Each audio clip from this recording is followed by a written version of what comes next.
오늘은 플랫폼 기업에 대한 얘기를 한번 해볼까 합니다. 제가 좀 좋아하는 테마의 종목들이 있는데, 저는 거의 웬만하면은 그 테마의 종목들만 좀 많이 하려고 합니다.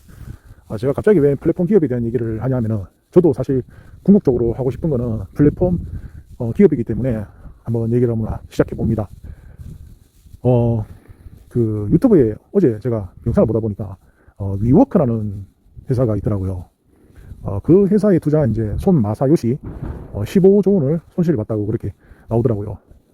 근데 그 영상에 보면은 위워크를 그 창업자가 플랫폼 기업이라고 하는데, 그는 플랫폼에 대해서 잘 모르고 하는 소리입니다. 플랫폼 기업의 특징은 내가 뭔가 가진 게 없어야 됩니다. 예를 들어서 지금 배달의민족이 식당을 갖고 있습니까? 제가 정확하게는 모르겠는데, 예전에는 뭐 여러 가지 했던 걸로 좀 알고 있는데, 지금은 기본 베이스는 자기들이 식당을 가지고 있지 않습니다. 에어비앤비는요, 에어비앤비 자신들이 집을 갖고 있습니까? 우버는요, 물론 우버는 이제 뭐 블랙이라 해가지고 자신들의 차를 가지고 있지만, 그래도 큰 비중은 이제 공유 모델이죠. 제가 이 말씀을 왜 드리냐면은, 플랫폼 기업이 가장 기본 베이스는 내가 가지고 있지 않아야 된다는 겁니다. 근데 위워크는 내가 부동산을 갖고 있잖아요. 그러니까 이제 그럼 말장난이죠. 그거는 위워크는 엄밀히 따지면 부동산 임대업이지 플랫폼 기업이 아닙니다. 될 수가 없습니다. 왜냐하면 제가 처음에 말씀드렸다시피 플랫폼 기업은 내가 소유한 게 없어야 됩니다. 그게 플랫폼 기업입니다. 그리고 조금 다른 얘기긴 한데, 예를 들면 더본코리아 이런 회사도 직영점을 가지고 있지만 궁극적으로는 체인 사업을 하고 있죠. 이 체인 사업 하나의 플랫폼 기업이라고 할 수 있습니다. 우리가 좀 유명한 그 식당이 뭐 있습니까? 요식업 중에서 뭐 노티도 있죠. 노티도 있고, 그리고 갑자기 기억이 안 나는데, 미즈 컨테이너. 좀 엄청나게 유명한 그런 회사들이었죠. 뭐 런던 뭐 뮤지엄 베이글도 있고. 근데 이 세 가지 회사의 특징이 뭔지 아십니까? 플랫폼 기업이 될 수 없습니다. 왜냐하면 전부 다 직영을 하고 있거든요. 직영을 했을 때 장점은, 제가 볼 때는 결혼하는 것 같잖아요. 좀 똑같다고 지금 비유를 하는데요, 장점이 없습니다. 장점이 없어요. 그러니까 리스크는 엄청나게 큰데 거기에 비해서 내가 얻는 게 적다는 겁니다.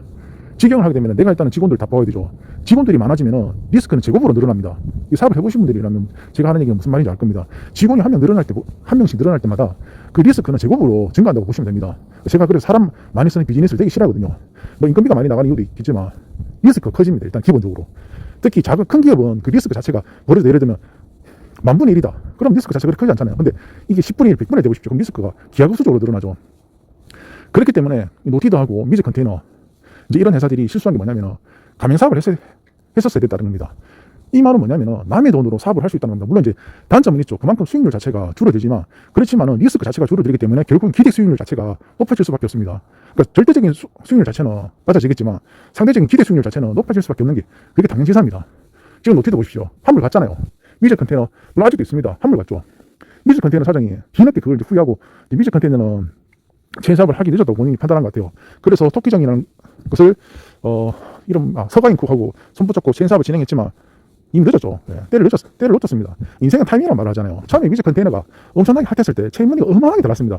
그러면 최소한 몇십억 몇백억 벌었을 텐데, 저는 조금 무슨 생각인지 모르겠는데 직영점만 고수했어요. 결국 어떻게 됐습니까? 직영점 다 없어졌죠. 거의 다 없어졌어요. 옛날에 뭐 어마어마했는데 다 없어졌습니다. 아마 노티드도 제가 볼 때는 미즈 컨테이너 전철을 밟지 않을까 생각합니다. 이게 바로 리스크라는 겁니다. 위워크도 저는 왜 그런 기업에 투자를 했는지 이해를 할 수가 없습니다. 그러니까 이게 플랫폼 기업이라면 또 모릅니다. 그러면 이제 해볼만 하죠. 뭐 에어비앤비라든지 배달의민족이나 야놀자든지 뭐 이런 플랫폼 기업, 내가 뭔가 가지고 있지 않은 그런 기업들은 괜찮아요. 왜냐면은 어떤 충격이 와도 그 충격파가 크지 않거든요. 근데 위워크는 공룡이잖아요. 내가 다 갖고 있잖아요. 엄청 크잖아요. 그러니까 어떤 시장에 어떤 외부적인 충격이 왔을 때 그것을 감당해내지를 못합니다. 그런데 그런 기업을 15조를 투자한다는 것 자체가 얼마나 능력이 없는 건지. 물론 이제 이때까지 뭐 성과는 있죠. 성과가 있으니까 이제 많은 곳에서 투자를 하고 했겠지만, 결론적으로는 기본적인 능력이 없다는 겁니다. 예, 버는 돈도 없고요. 위워크라는 그런 부동산 임대업에 15조를 투자할 것 같으면은, 글쎄요, 그거는 진짜 말이 안 되는 것 같습니다. 물론 이제 결과론적인 얘기라고 말씀할 수 있지만 결과론적인 게 아니에요. 왜냐면 그 플랫폼 기업이 아니고 부동산 임대업이잖아요. 그러니까 위워크는 뭐냐면은 제가 앞서 언급했던 노티드, 미즈 컨테이너 똑같은 겁니다. 핫할 때는 사람들 막 줄 몇 시간씩 서고 먹죠. 근데요, 유행이 지났잖아요. 유행이란 거는 지속되지 않습니다. 물론 이제 간혹 가다가 스테이트셀러처럼 꾸준하게 가는 게 있지만, 그렇게 핫했던 그런 것들은 또 금방 튀어오른 만큼 금방 죽어요. 주식도 똑같습니다. 주식도 급등한 종목은 급락을 합니다. 당연지사예요. 왜냐하면 주식도, 특히 우리나라 주식은 유행에 민감하다고 말씀드렸잖아요. 한번 유행할 때는 완전 뭐 하늘 끝까지 오를 것처럼 하다가 급락할 때는 완전 뭐 지하 어딘지 모를 정도로 급락하는 게 국내 주식이잖아요. 똑같습니다. 자, 그러면 이제 제가 할 플랫폼 기업에 대해서 한번 말씀드리겠습니다. 저는 제가 사업을 이제 십몇 년 동안 하면서 느낀 게 뭐냐면은, 첫 번째, 사람을 쓰지 말고 사장을 쓰자. 그게 제, 어떻게 보면은 첫 번째 철학입니다. 첫 번째 철학. 직원들은 아무리 인센티브를 주고 해도 결국엔 직원입니다. 직원을 내 일처럼 시키는 거는, 그는 제가 볼 때는, 그러니까 그 직원 자체가 그런 마인드를 갖고 있는 직원이란 모를까? 그 대부분 불가능하다고 보시면 됩니다. 그리고 말씀드렸잖아요. 직원은 리스크라고. 직원은 잠재적인 폭탄이에요. 시한폭탄이에요. 시한폭탄. 뭐 직장 다니는 사람들은 모르겠지만 저는 이제 십몇 년 동안 하면서 이 직원이라는 자체는 언제 터질지 모르는 시한폭탄이다. 저는 그렇게 정의를 내렸습니다. 제가 제일 좋아하는 비즈니스가 편의점 비즈니스인데, 편의점은 점주들이 누굽니까? 예, 바로 노예들이죠. 노예. 현대판 노비들, 노예들. 제가 원하는 게 그겁니다. 왜냐면은 일단 내 돈이 들어갔잖아요. 그리고 중간에 그만둘 수가 없어요. 위약금 조항이 있기 때문에. 완전 노예 계약이죠. 사람들은 모르죠, 그걸. 물론 아는 사람도 있겠지만 근본적으로 기본 베이스는 노예 계약이라는 겁니다. 제가 하고 싶은 비즈니스가 그런 비즈니스예요. 그러니까 순간적으로 사람은 마음이 변할 수가 있어요. 근데 그 마음이 변한 거를 막아주는 장치가 돈이거든요. 위약금. 그런 비즈니스. 마음대로 못 그만두게 하는 거. 그리고 스스로 열심히 할 수밖에 없는 그런 비즈니스. 제가 꿈꾸는 비즈니스가 바로 그런 비즈니스예요. 근데 그렇다고 제가 뭐 편의점을 할 수는 없고, 그는 이제 두 번째 말씀드리는 거는 내 돈 투자가 없어야 된다. 좀 도둑만 진보죠. 도둑만 진보지만 결국엔 사업이라는 거는, 그러니까 사업의 리스크는 제가 볼 때는 크게 두 가지입니다. 첫 번째는 직원, 두 번째는 돈. 이 두 가지만 리스크를 제거하게 된다면은 리스크가 거의 없다고 봐도 되죠.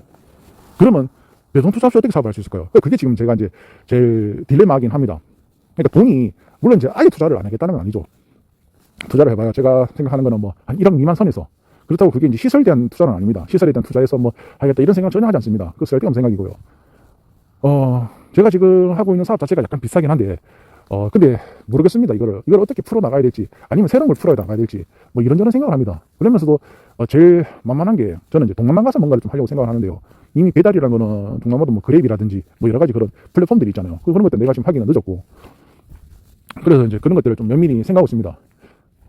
일단은 사람이 일을 하게 되고, 일을 해야 되고, 두 번째는 진짜 남의 돈, 대출 아닙니다. 그러니까 이 사업을 모르는 진짜 초보들, 하수들이 생각하는 게 이게 사업을 남의 돈이라고 이제 하는 거라고 알고 있잖아요. 은행 돈 뭐 대출 받아서 하는 게 아닙니다. 진짜 말 그대로 남의 돈으로 하는 거예요. 편의점 보십시오. 편의점이 하는 걸 보면은 진짜 남의 돈으로 하잖아요. 그 점주들의 돈, 따지면 점주들의 돈.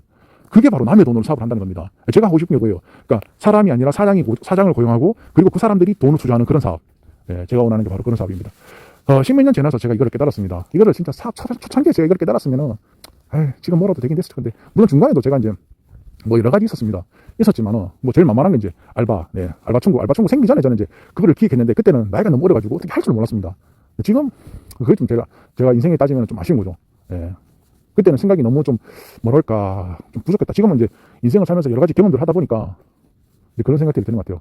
아무튼 지금 생각하는 건 그렇습니다. 근데 이거를 한국에서 풀기는 할 수는 있겠지만 그렇게 돈이 그렇게 될 것 같지는 않습니다. 솔직히 말씀드려서 이미 너무 많은 플랫폼들이 있고, 제가 뭔가를 좀 하기에는 조금 그렇다. 그래서 동남아에서 뭔가 기회가 있지 않을까라는 생각을 하긴 하는데, 어떤 아이템을 해야 될까도 좀 고민이 되고, 좀 여러 가지 생각들을 하게 되는 것 같습니다.